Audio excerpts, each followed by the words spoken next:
Hello and welcome to Do It Yourself channel.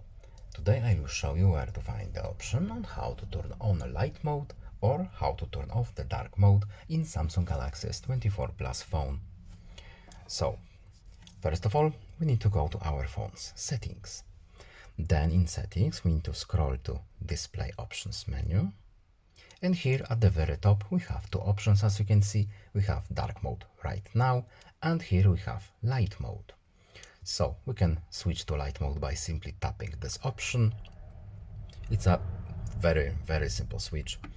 Of course, here we have dark mode settings where we can set up schedule for our dark mode if we want to. And that's pretty much it. I hope this video was helpful to you. Please leave a like and subscribe. Have a nice day and see you in the next video. Goodbye.